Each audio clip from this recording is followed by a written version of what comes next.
भारत का रेलवे रत्न। और अब ईवी की दुनिया में भी धमाका। जानिए कौन है ये company. Company overview. Jupiter vegans.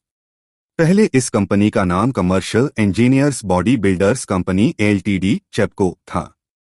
Company मुख्य रूप से मेटल फैब्रिकेशन के निर्माण में लगी हुई है। इसके अंतर्गत प्रमुख उत्पाद शामिल हैं कमर्शियल व्हीकल्स के लिए load bodies, rail freight wagon, इससे जुड़े अन्य कंपोनेंट्स। Q1 में कमजोरी और कारण।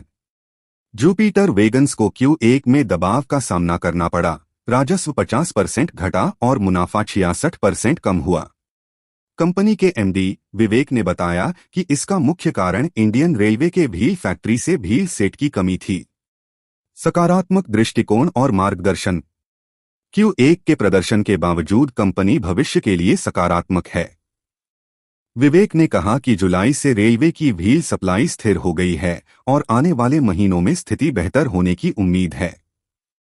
कंपनी को किसी और चुनौती की उम्मीद नहीं है और आने वाले क्वार्टर में अपने मार्गदर्शन को पूरा करने में सक्षम होने की उम्मीद है।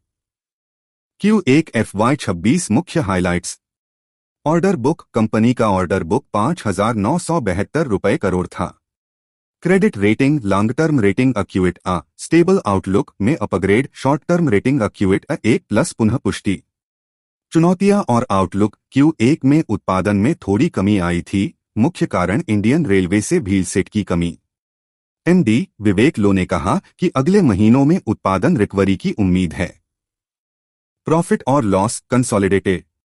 सेल्स लगातार बढ़ोतरी, 996 रुपये करोड़ मार्च 2021 से 3,871 रुपये करोड़ मार्च 2025 तक। OPM percent. Operating profit margin 11% March 2021 से बढ़कर 14% मार्च 2025। नेट प्रॉफिट 54 रुपये करोड़ मार्च 2021 से 373 रुपये करोड़ मार्च 2025 तक। ईपीएस 5.98 मार्च 2021 से बढ़कर 8.79 मार्च 2025। डिविडेंड पेआउट परसेंट 2023 में 15% से शुरुआत, बाद में 7% और 11% रही। Jupiter electric mobility JEM EV arm. Launch और विस्तार। जेम ने भारत के इलेक्ट्रिक लॉजिस्टिक्स मार्केट में आधिकारिक प्रवेश किया। पहला electric light commercial vehicle ELCV TEZ Indore में लॉन्च किया गया। पहला ईवी शोरूम जयनगर, बेंगलुरु में खोला गया। 4 से 6 शोरूम सितंबर 2025 तक खोलने की योजना है। Manufacturing facility. पृथापुर में 2.5 एकड़ की फैक्ट्री का उद्घाटन, 150 रुपये करोड़ का निवेश। वार्षिक उत्पादन क्षमता 10,000 unit. Partnership. Logistics company Pickup के साथ मो sign 300 JEM TEZ ELCV deploy करने के लिए। यह साझेदारी PME ड्राइव योजना के तहत क्लीन मोबिलिटी को बढ़ावा देने में मदद करेगी। Ecosystem development. ईवी मोबिलिटी का पूरा इकोसिस्टम तैयार करने पर फोकस, फाइनेंसिंग, लीजिंग, इंश्योरेंस और स्मार्ट टेलीमेटिक्स शामिल।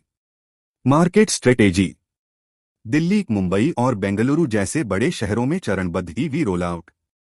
महत्वपूर्ण पार्टनरशिप पहले ही तय की जा चुकी हैं। Battery division. सीमेंस को वंदे भारत के लिए बैटरी सप्लाई शुरू। CI बैटरियों और इंडस्ट्रियल इक्विपमेंट मार्केट में विस्तार। नए एप्लीकेशंस, रिन्यूएबल S से लेकर DG रिप्लेसमेंट BESS तक। JTRF प्रमुख हाइलाइट्स। रणनीतिक विस्तार। JTRF ने ओडिशा के खुर्दा में भूमि खरीदी है ताकि वहां एक rail wheel axle forging plant स्थापित किया जा सके। यह राज्य में पहला private railway heavy engineering facility होगा। निवेश और उत्पादन। प्रोजेक्ट का फेज्ड निवेश 2,500 रुपये करोड़ है। प्लांट में सालाना 1 लाख फोर्स व्हीलसेट्स का उत्पादन क्षमता होगी। उत्पादन भारतीय रेलवे और अंतर्राष्ट्रीय ग्राहकों दोनों के लिए होगा। निर्यात पर ध्यान।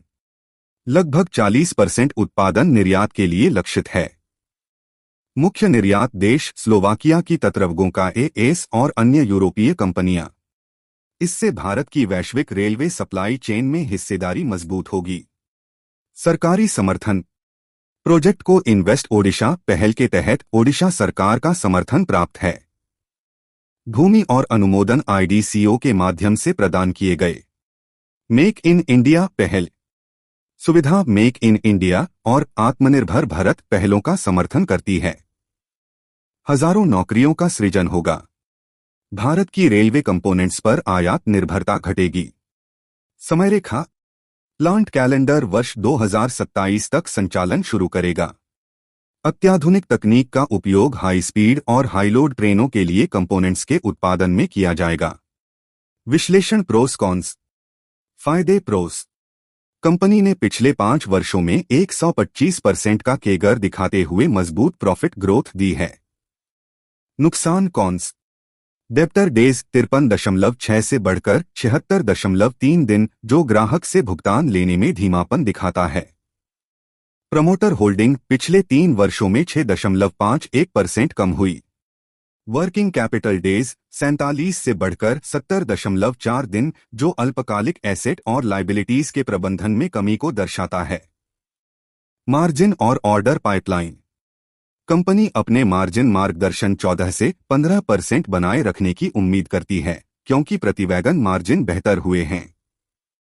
सरकार की गति शक्ति योजना के कारण रेलवे से साल के अंत तक बड़े ऑर्डर आने की संभावना है। प्राइवेट ऑर्डर बुक भी मजबूत बनी हुई है, नियमित डिलीवरी जारी है। कैपेक्स और विस्तार योजनाएं। कंपनी की कैपेक्स योजनाएं सही दिशा में हैं, जिसमें ओडिशा प्रोजेक्ट शामिल है, जिसका निर्माण पहले ही शुरू हो चुका है। इस प्रोजेक्ट से अगले साल के अंत तक राजस्व आने की उम्मीद है, जिसमें यूरोपियन यूनियन को निर्यात का बड़ा हिस्सा रहेगा। औरंगाबाद में व्हील बिजनेस भी बढ़ रहा है। इस साल लगभग 600 करोड़ रुपए का राजस्व होने का अनुमान है, जो अगले वित्तीय वर्ष में 1000 करोड़ रुपए तक बढ़ने की संभावना है। EV business updates. Jupiter vegans ने अपना पहला ईवी लॉन्च किया है और इस साल के अंत तक 2 और वाहन लॉन्च करने की योजना है। कंपनी अपने डीलरशिप नेटवर्क का विस्तार कर रही है और अगले 2 महीनों में भारत में 8 से 10 नई डीलरशिप खोलने की उम्मीद है। बैटरी बिजनेस भी तेजी से बढ़ रहा है। महीने दर महीने 200% वृद्धि दर्ज की गई है। इस महीने कंपनी अपने पहले 10 फुट और 20 फुट बेस्ट सिस्टम लॉन्च कर रही है। शेयर होल्डिंग पैटर्न जून 2025 तक। प्रमोटर्स 68.11% स्थिर। FIIs विदेशी संस्थागत निवेशक 3.45% से बढ़कर 4.45%। DIIs घरेलू संस्थागत निवेशक 2.00% से घटकर 1.39%। पब्लिक स्थिर 26%, 26.43% सितंबर 2024 से 26.06% जून 2025। डिस्क्लेमर: यह जानकारी केवल शैक्षिक उद्देश्य के लिए है। इसे किसी भी तरह से निवेश सलाह न समझें। निवेश का निर्णय अपने वित्तीय सलाहकार से परामर्श के बाद ही लें।